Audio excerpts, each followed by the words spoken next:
It's Monday, and that means we all come together once again for a KMOX Sports Roundtable. Welcome in, everybody, whether you are watching live on the video stream, whether you're listening live Monday evening on KMOX, whether you're going back and listening to the podcast or watching the video replay, whatever it might be, we're glad that you've chosen to spend some time with us today. My name's Matt Pauley, and I am joined by my very esteemed group of colleagues in KMOX Sports Director Tom Ackerman, Kevin Wheeler from the Dave Glover Show, and of course Bernie Miklasz, who you watch his YouTube videos, the Bernie Show, and also you can read him over at Scoops. Fellas, it is great to see all of you. How are you doing today on a Monday? Awesome. Pretty solid. Not gonna lie. Pretty good day. Yeah, I just wanted to know. I really need an honest answer here. Tom Ackerman had his yearly physical with his doctor. Now I haven't, we live in a conspiracy culture, I actually think he had to seek medical attention because he spent the weekend in Bloomington with all his boys. And I think that perhaps an overindulgence of adult beverages might have prompted a visit to the doctor this morning. I did say to the doctor, sounds like it makes sense. Yeah, I did say to the doctor here at Mercy, I go, pretty bold of me to come into the doctor after 12 hours of drinking on Saturday at the IU Washington game. But he got a good laugh out of that. No, I checked out great, of course. I'm in perfect health. Just got my flu shot. I'm good to go. No, it was Saturday was an amazing day. I mean, I left my house at 3:30 in the morning. I got on campus at 8 Eastern.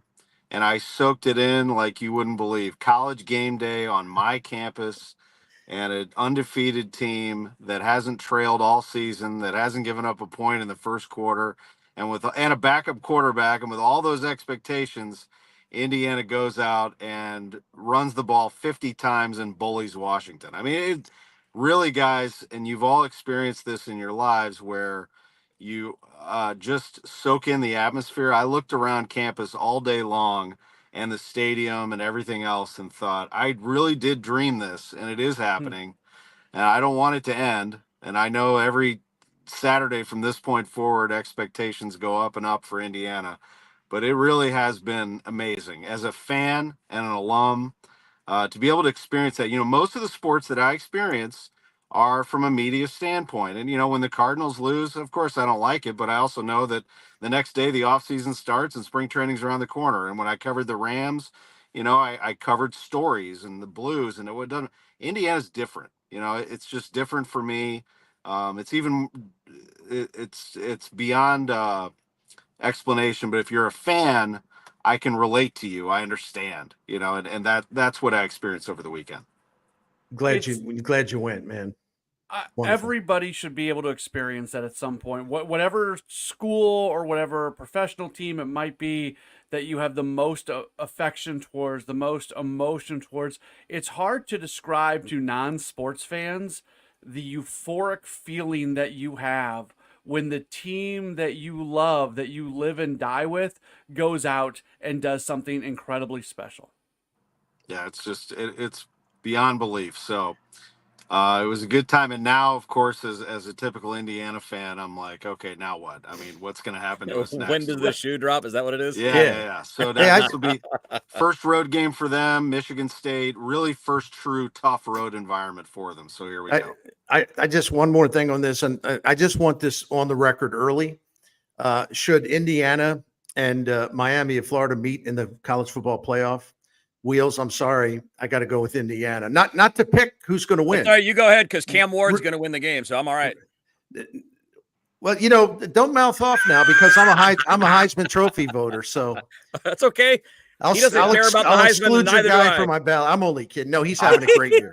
I will just say this Indiana team, the way they're playing right now, they will not beat themselves. I know that much. My guys are really good at doing that, so they will not make mistakes. They may not be the most talented team in the country, but I'm blown away by their discipline and how well coached they are. So it makes me feel good going into games. I know they're not going to beat themselves. I don't know how far they're going to go, but I feel good about that. Yeah, I mean, we basically have a quarterback that bails us out of everything because the defense can't tackle or cover.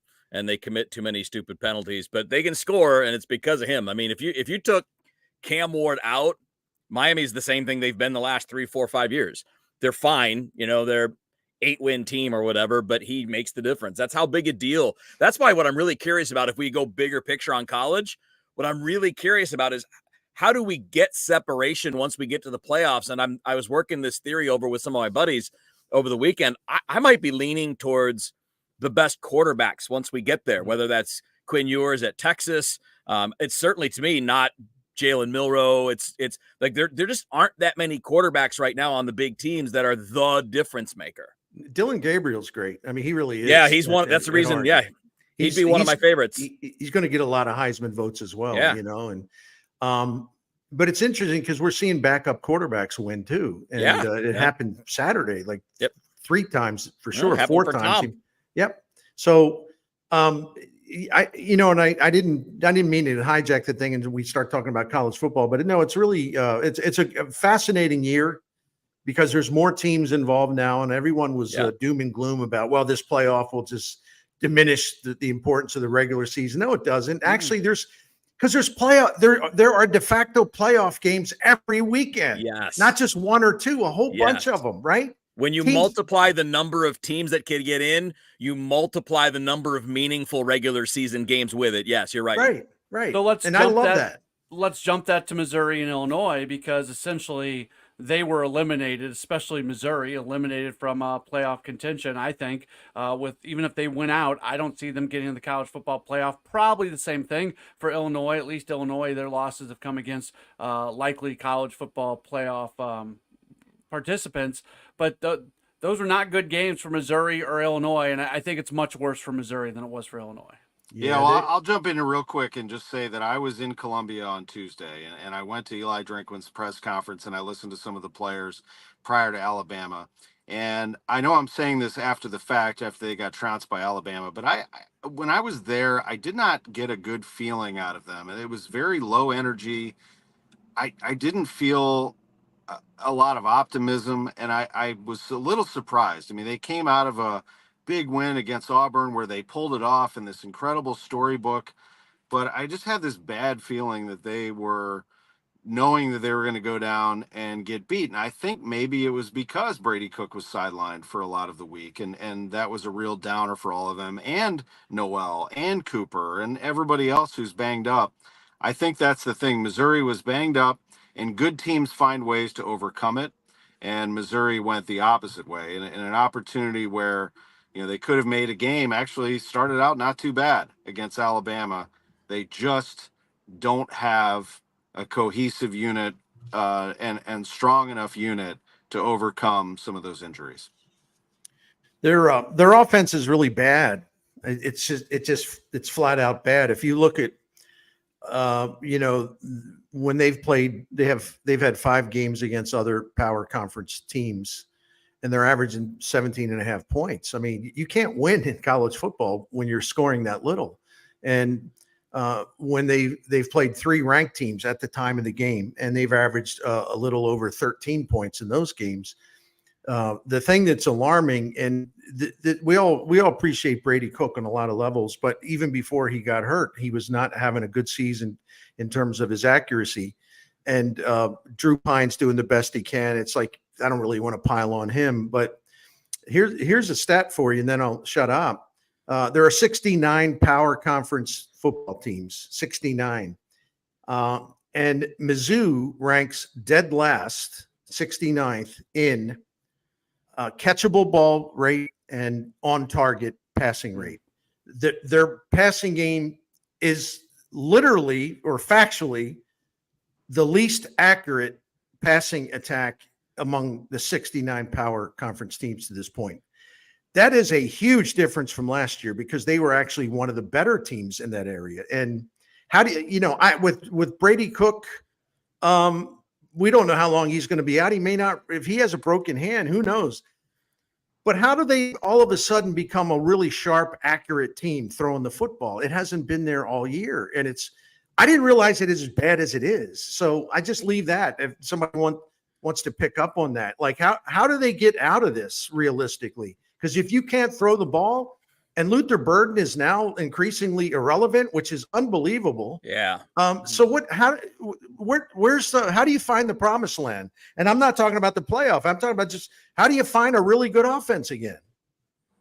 I don't know that it's there this year. I think everything that we've talked about, look, I give Brady Cook all of the points in the world for toughness. I mean, these last 2 weeks, I mean, that's not an easy thing to do, to come back after going to the hospital, finish a game, pull off a big win, and then go out there against Alabama. So for toughness, I mean, the guy gets an A+, but everything you pointed out, Bernie, means it kind of drives home the point that it wasn't good before the injuries. Right. And that's what we have to evaluate. Like, Alabama is not a good offense. That team is not doing anything, and you never even came close to making it a game in the second half. And I think, I was a little bit, I don't want to say disappointed because I don't really care about Bama, but I was a little surprised at how meh they were coming into this game after a couple of losses with the playoff on the line and all that. They were just not great. I don't think it's there. And honest to God, if Brady Cook is hurt or ever needs to come out again, I don't need to see Drew Pine anymore. Yeah. I don't need to see that anymore. I know what that looks like. That's like me standing behind the big line of scrimmage and trying to throw passes when I can't see down the field. I mean, I don't mean to pick on the guy, Diego Pavia is similar in height and he makes plays, but Drew Pine was lost. And that's a guy that's played. That guy started 10 games for Notre Dame. He's not some freshman that's never seen the field, and he was lost. I don't care who you go to. I wouldn't go back to him. Well, I think perhaps Notre Dame had a better line and running game than Missouri has at this point. Missouri's line is not good. They did not establish a running game. They were embarrassingly bad against Texas A&M. They couldn't run it. Yeah. They couldn't throw it. They couldn't protect Brady. They couldn't tackle either. But they really, really exposed themselves against A&M. And when you review it and you look back, what have they done all season? I mean, they beat Murray State and Buffalo. They barely beat Boston College. They beat Vanderbilt. As it turns out, Vanderbilt's not a bad team, but it took them extra time to do it. They play UMass, which is a nothing game. They got killed by A&M, and they got an unbelievable comeback by Cook to beat a half Auburn team, which is not good. And then they get trounced by not nearly an Alabama team that used to be. They just don't have – there's no signature anything to hang on. Like, they haven't shown us really much at all. And to Bernie's point, Luther Burden being absent, that is related to quarterback play, lack of offense. Yeah. It is just a mess. I mean, it is not good. This is a KMOX Sports Roundtable, along with Tom Ackerman, Kevin Wheeler, Bernie Miklasz. I'm Matt Pauley as we continue to talk through the college football weekend. Let's jump over to Illinois because they're playing the number one team in the nation, and it's somewhat one-sided in the same direction. But while our Missouri conversation, I think, was very negative, Illinois is in a different spot. Expectations going into the season were in a different place. I'm not trying to, pad this loss for them, but to me, I think if you're comparing Missouri fans and Illinois fans right now, Illinois fans should probably feel a little bit better about where they're at.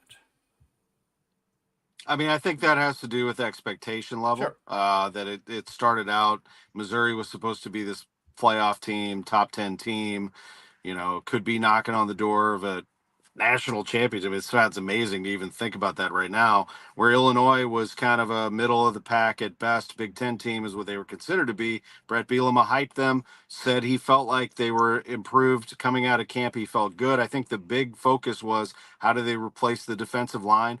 And quite honestly, they've been fine. I mean, they've played at Penn State and at Oregon, and they lost both games. They won a game at Nebraska, who's not terrible.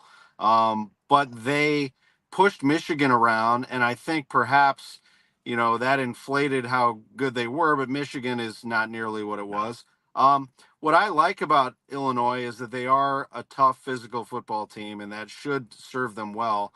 But I think they're very comparable. I mean, both teams are 6-2. Both teams are ranked right next to each other. Both teams have been beaten by very, very good teams on the road. I guess I'd give Illinois' situation more of a thumbs up because it looks promising, but, they're still a work in progress, whereas Missouri is a disappointment. Yeah, I think I have more confidence in Illinois as well. The other similarity that Mizzou and Illinois have is that, they're both 6-2, of course, But if you look at their remaining schedules, and again, I'm not talking about, oh, they can make a run to the playoff. I'm not talking about that, but they're both in line to still have really outstanding seasons in terms of, if you're not going to make the playoff. I mean, if you go, 9-3, I don't know that people would be, going nuts over that, like fire the coach and all that. I mean, Illinois got Minnesota at home, Michigan State at home, at Rutgers, at Northwestern. I mean, that's a very winnable schedule. And in theory, the same with Mizzou. Oklahoma at home. The Oklahoma's nothing special at all. Struggling, yeah. And then you got to go at South Carolina. That's a really tough game because South Carolina is a nasty group. Then you've got at Mississippi State. That's probably a W, but I shouldn't assume anything the way the offense is. And then the final is Arkansas at Faurot Field. Again, you can navigate that schedule and still come out of it with a good win total, and certainly Illinois can do the same. But that's the one thing. Let me throw this out to you. That's the one thing about the playoff that's interesting. The playoff's great because more teams have a chance now to really dream and to pursue a dream. But on the other hand, let's just say I'll stick with Mizzou. Let's just say they pull it together and they win their final 4 games. I don't think they will, but let's say even if they go 9-3, right? Well, the fact that a lot of people were talking about them being a playoff team, and they were a top 10 team in the polls. If your team finishes 9-3, is it possible to be happy with that? Truly happy with that? In the past, Mizzou fans would say, "Well, I'll take it. That's outstanding." Yeah. Mm-hmm. But now you could really come out of it, 9-3, let's say, and are people going to be ticked off? Are they going to be deflated? I don't know how to read that. What do you guys think? I think it's interesting because even let's say they go 10-2, they're not in the college football playoff. When the college football playoff is 4 teams and you have a really good season, a 1 or 2 loss season, but you don't make it in, I think you feel like you're just on the outside looking in and you feel good about it. When you don't make the college football playoff now, having a 2 or 3 loss season, I think it feels completely different, and it's a lot more disappointing than it would have been before the current system. I'm glad to have more teams in the playoff. This is not me. And I actually like the bowl system. I like the fact that for 3 weeks you can turn on the TV at any point in any day, and you can see a game. And call me whatever you want to call me. Like, I still look at student athletes as 18 to 22-year-olds who are at some point going to be doing something other than sports. And I love the fact that these kids get to go participate in a bowl game and do all the activities leading into it. And parents get to go and fan bases get to go. Like, I love the bowl system. This is not an anti-bowl system thing, but I do think for the upper echelon of teams that don't make it in the college football playoff, it's going to be a much more empty feeling. All right, so I guess I'll be the jerk. Mizzou never had it. New? Yeah, no kidding. It's my role. I guess somebody's got to do it, right? I never thought Mizzou had a chance at a playoff spot. Not once. Yeah. They're not going to get 6 teams out of the SEC. They were not better than Texas. They were not better than Texas. I'm talking about preseason. They were not better than Texas. They were not better than Georgia. That's 2 right then and there. You're not better than. And you're not better than LSU. You're not better than Alabama. Let's not even count Texas A&M at this point. And I don't mean after the fact. I'm saying beginning of the year, I think your best case scenario was probably 5th in the conference. They're not going to take 5 teams from one conference. That's not a knock on Mizzou. I still think they're a pretty good team. I mean, even without a quarterback, even without a running game, Alabama didn't embarrass them and didn't pull away until later in that game. Like, they beat Auburn last week without a quarterback, or an injured one anyway.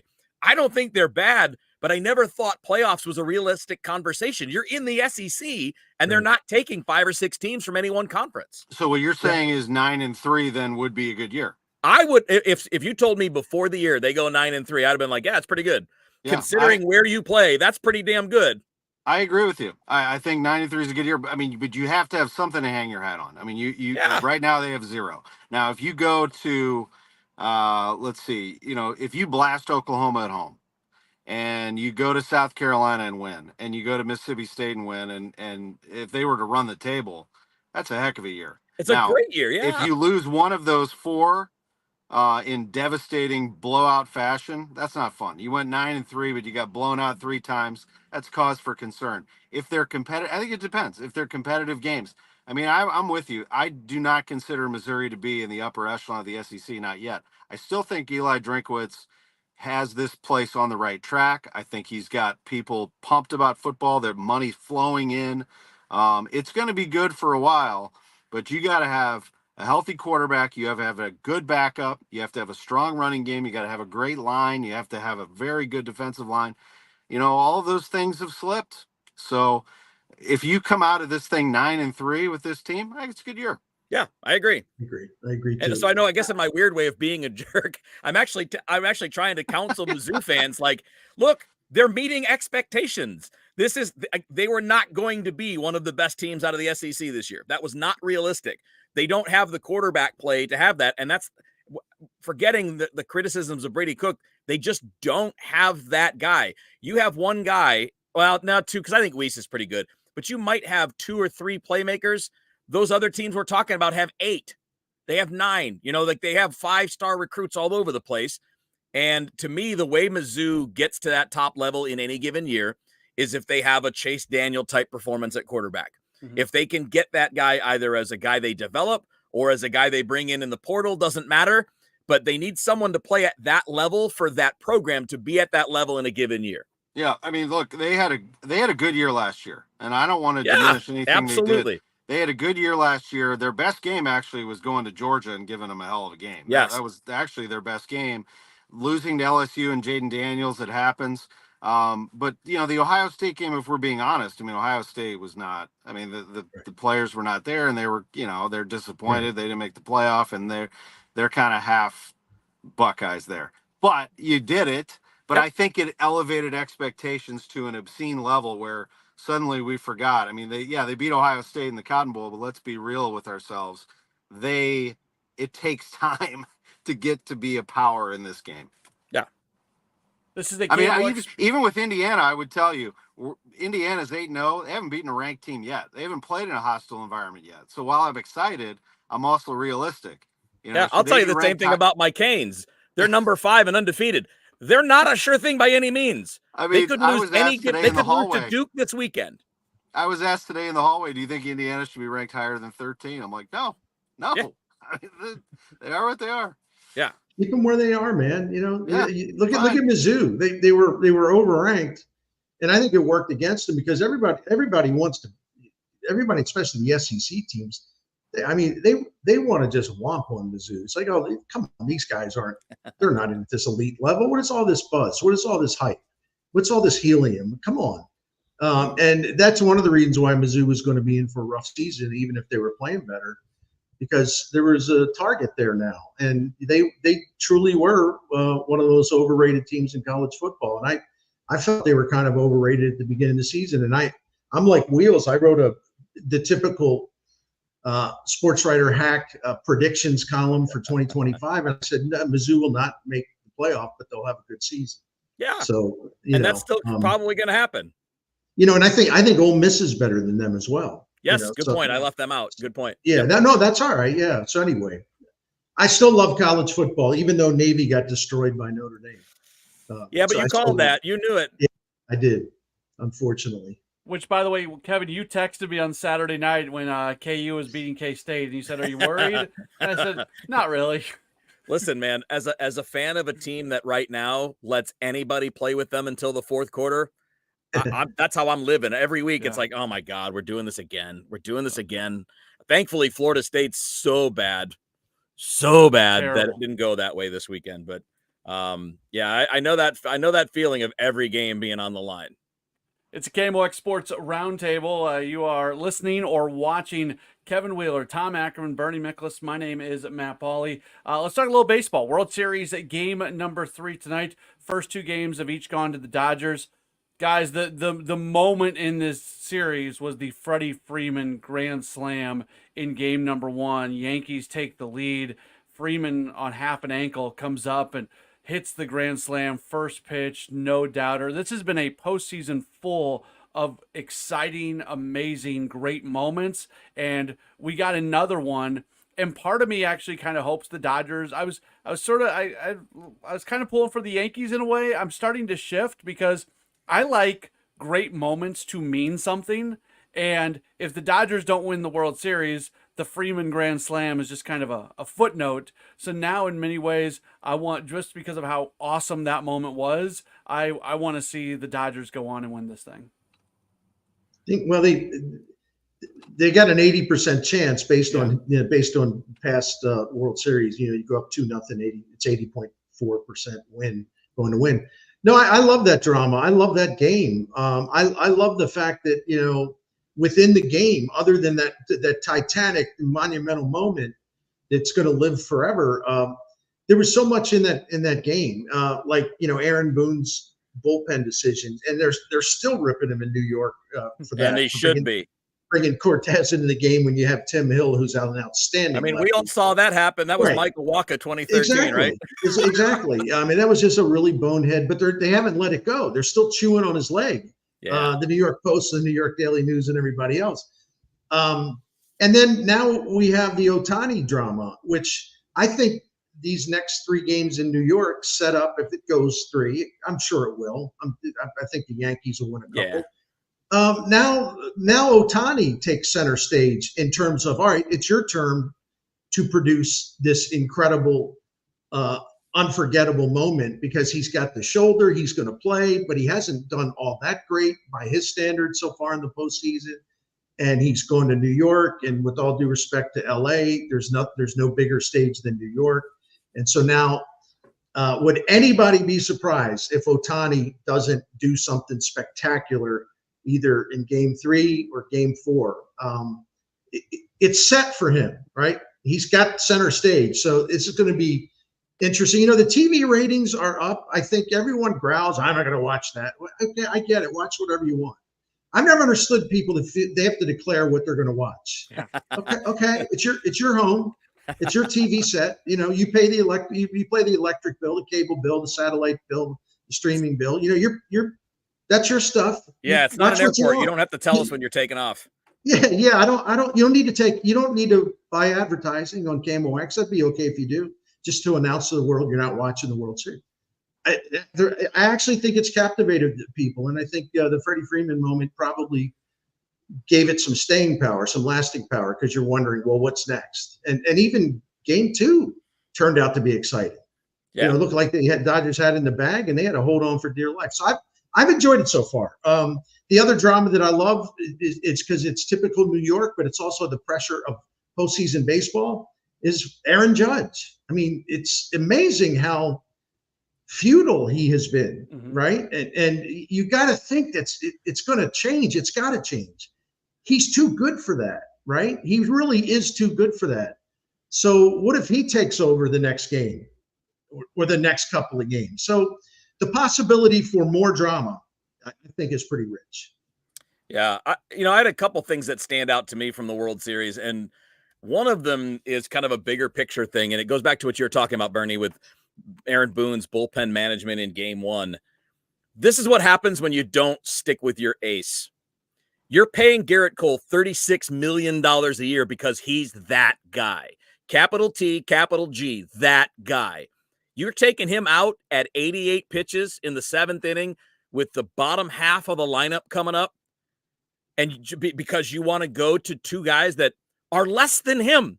Look, right. If you were the 2015 Royals and you had Herrera and Davis and Holland lined up, have at it, buddy, because that's game over. You're locked down.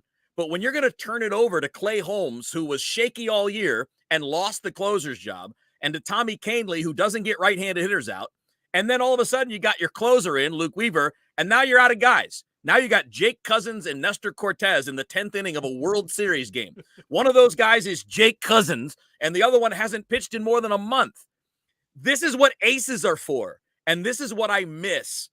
Listen, over the course of the regular season, over 162 games, large sample size, the third time through the order thing can be a consideration, right? Because we know that in a massive number of events, you're more likely going to be correct going that route.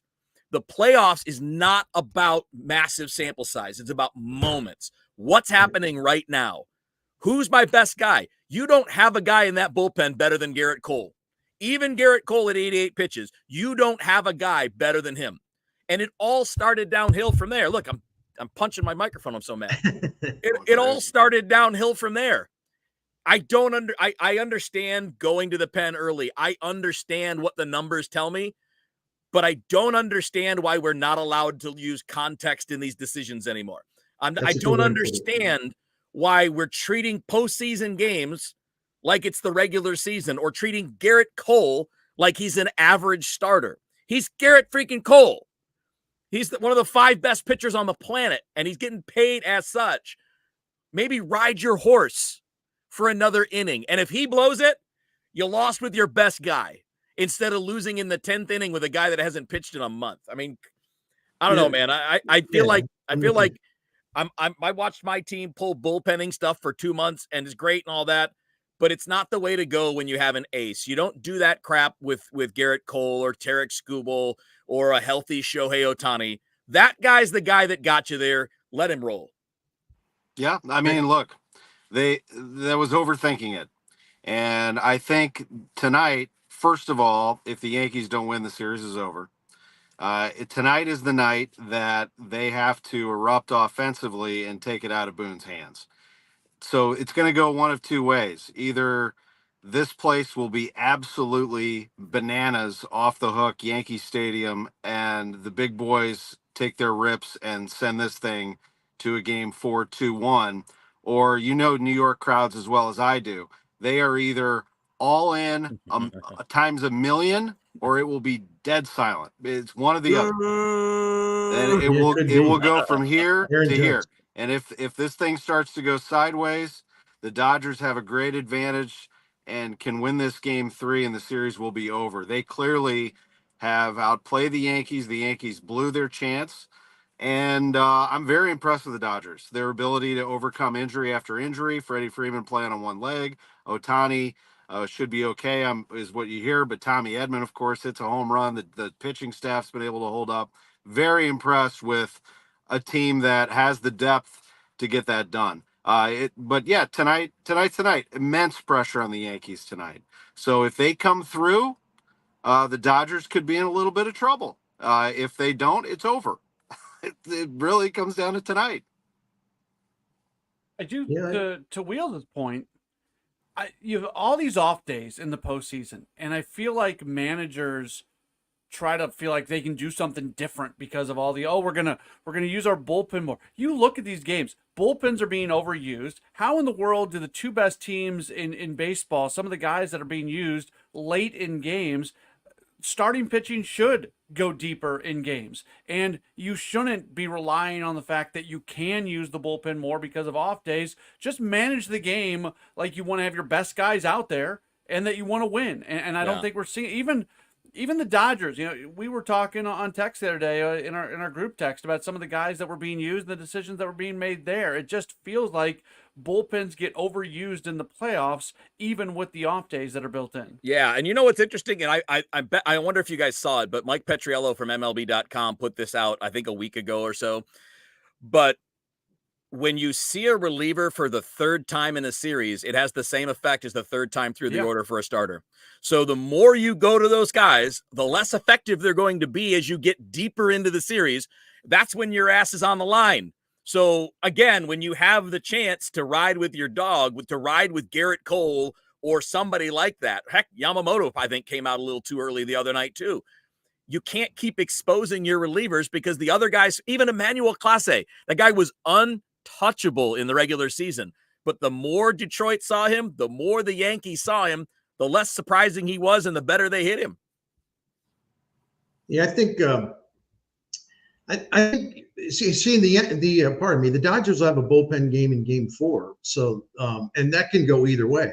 Right. Because Dave Roberts has had to do that 3 times or so far in the postseason. And the one time he did it, the first time when they kept their season alive against the Padres, it was like perfection.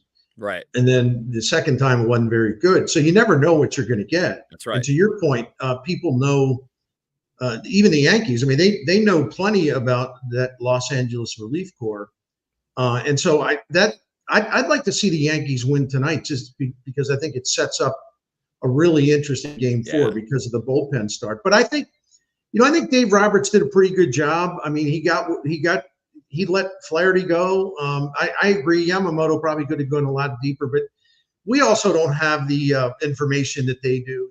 So it's sometimes you don't know if a guy's hurting and they're trying to be careful. It's hard to total. But no, I agree with you though. Good point, in principle, I agree with you. So, but the Dodgers are so deep. Their lineup is so long. Yeah. And so many guys just know how to beat you, and they have so many role players, and their bullpen is really good, and so far has been better than the Yankee bullpen. So all the arrows are pointing up for the Dodgers, but that's why it's so huge tonight. I'm looking forward to it tonight. And I know I mentioned this already, but when there's like stories, there's back page stories in New York about will Yankee Stadium turn on Aaron Judge? That's one of the storylines. If he strikes out the first time tonight, if he strikes out the first time or the second time, are we going to hear the boos?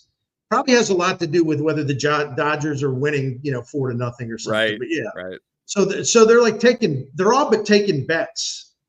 The sports books are all but taking bets on whether Yankee Stadium is going to turn on Aaron Judge. I just love this stuff. You got to have a little bit of circus in this, right?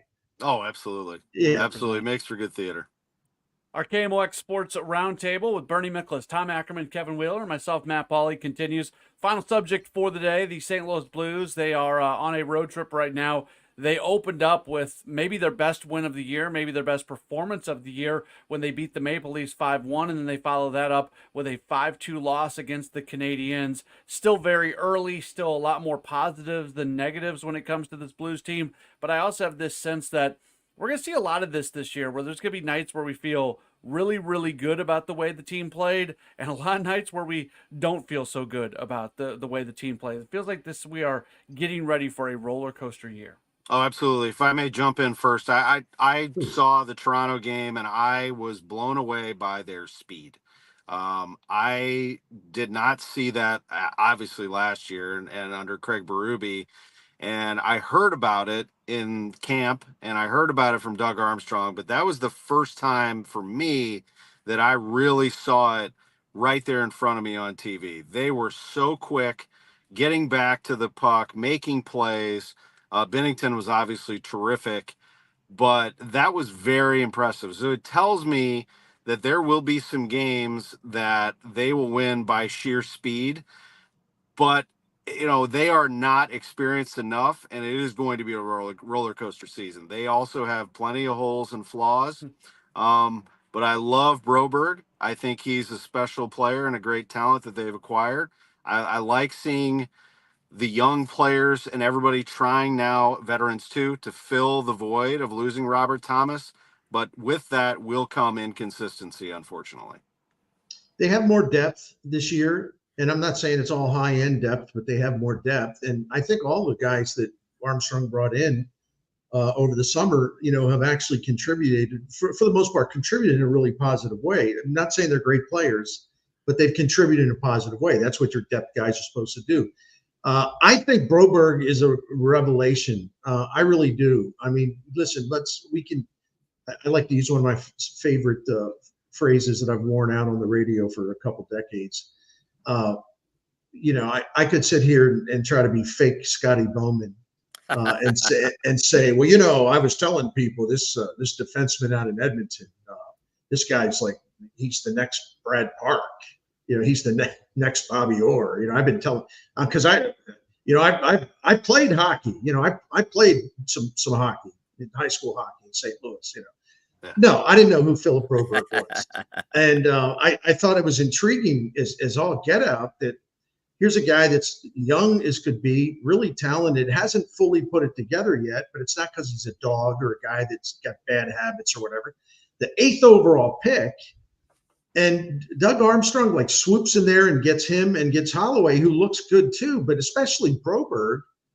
I mean, is Edmonton, the one question I would have for the fake Scotty Bowmans out there is Edmonton that deep to where you say, nah, we can let Broberg go. That's fine. Are they really that deep? Broberg's what a move by Army, because it'd be one thing if Broberg's like 32 years old or whatever, but this kid's got everything in front of him, and he's only going to get better. And now that he's in St. Louis, where he gets a fresh start, and you don't have that hockey rabbit market in Edmonton where they turn on the players, anybody who's underperforming a little bit, because that standard set by Gretzky and Messier, it's still there, and just like everything's not good enough. You get him in a place like St. Louis, who'll really appreciate what he brings to this team. This just looks like a wonderful future for Philip Broberg and the St. Louis Blues, and I'm really excited by it. You know what, both of these guys, both Broberg and Holloway, remind me, and I'm not comparing them. I hope it goes as well as the scenario that I'm going to bring up, but I'm not comparing the players, but more the situations. This reminds me of when the Blues traded for Alex Steen. He was a guy in Toronto that was kind of buried. He wasn't getting opportunities. He was playing on the fourth line as an offensive player, and it just didn't click. And the Blues go out and trade for him, and then he gets put in a role that actually suits his skills. And if you think about it, Steen was a first-round pick, just like these two guys were. They were on a crowded roster where they weren't going to get the minutes or the priority time in the offensive zone to show what they're capable of. And certainly Broberg right now is the higher ceiling guy than Holloway. But again, Broberg's an 8th pick, as you point out, Bernie. Holloway was a 14th pick overall in the first round. I would love if these things turned out to be 75% of what Alex Steen turned out to be for the Blues. Well, and Doug Armstrong jumped all over it because both of them became available. He swooped in and got the offer sheets, and he is not going to make the same mistake with Jake Neighbors. So he gets that 2-year extension with Neighbors. Yeah. Neighbors was going to become a restricted free agent. And somebody would try to pull that stunt. For sure. Maybe if they were savvy enough. What a great move. Neighbors reminds me of, I don't know, a combination of Brian Sutter. He's got a little Brendan Shanahan. He's got a little David Backus. That kid's a player. And he's got that personality, the feistiness, skill. Really, really smart move there. So the future's bright, I think, for the Blues. You're just going to have to live with some bumps in the road this year. Yes. Goal prevention's still the biggest thing they have to do with Thomas L. There's going to be nights where, you just have to win a lot of 3-2, 2-1 games. The good news is they have two goaltenders who are capable of doing just that. I mean, goal suppression is going forward. It's the number one factor of the St. Louis Blues in terms of their success level this year. It's unfair to put it all on the goaltenders, but I'm just saying they're so good. They're capable of stealing a lot of games for you or keeping you in a game where you're getting outplayed, and somehow you go into the third period, you're only down by a goal where you should be down by 3 goals. So they can steal wins, but they can also keep you close enough to where you still have a chance, maybe on a night where you should have gotten blown out.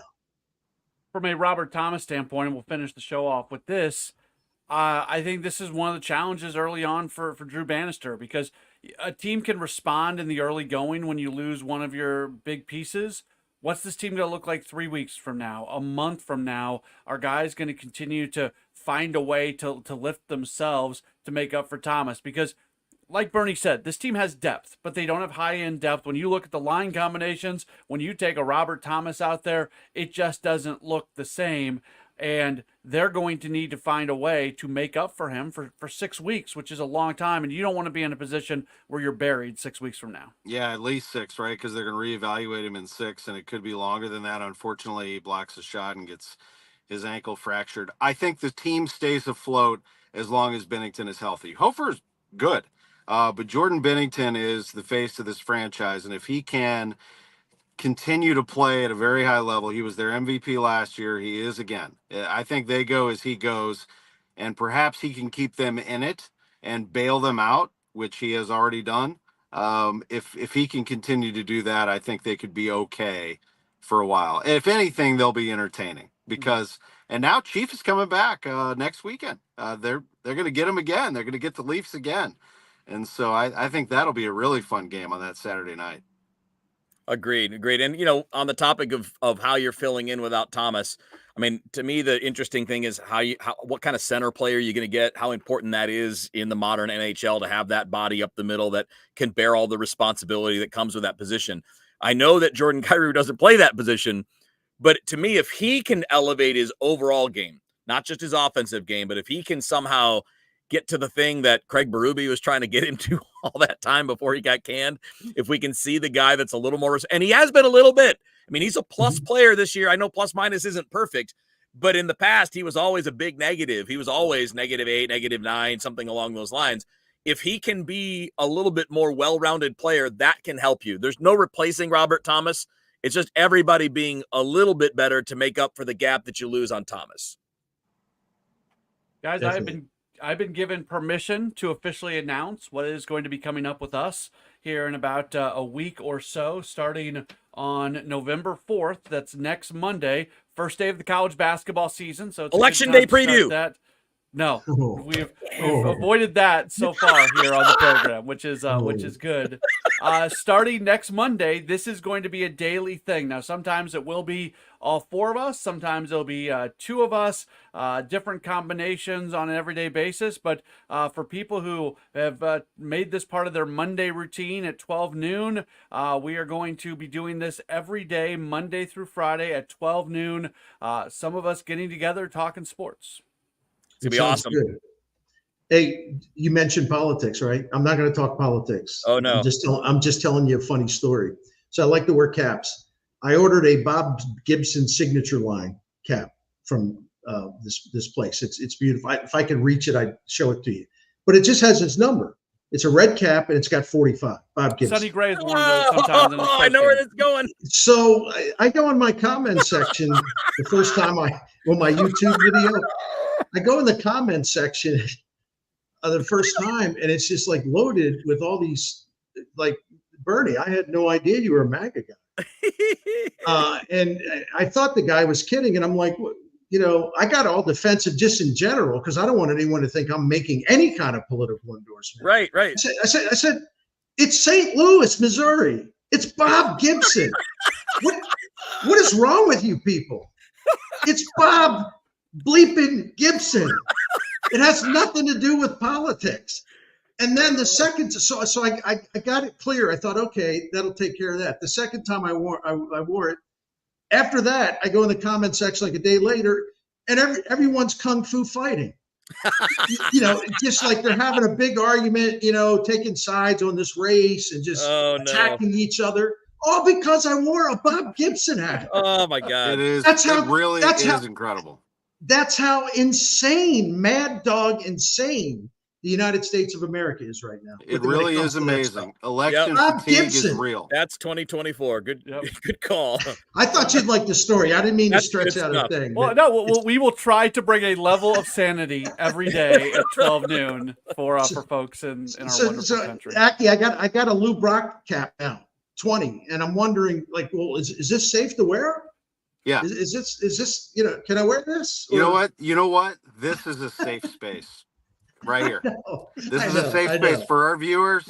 Election fatigue, you came to the right place. We are going to take good care of you. We've been distracting you for the last 48 minutes. That is a good thing. All right, Bernie Miklasz, make sure to check out his YouTube videos. He has a new one up available talking Oliver Marmol. It's at the Bernie. I don't have it in front of me. At the Bernie Show. Do I have that right? Yeah, it's you can go YouTube, youtube.com, / @Bernie Show. Bernie Show. Bernie Okay. Show. Yeah. Tom Ackerman, KMOX Sports Director, Total Information AM, Kevin Wheeler, Dave Glover Show. Fellas, great to see you as always. Thanks, Loved boys. it. Be good, bud. All right, thanks for everybody being tuned in. This has been a KMOX Sports Roundtable.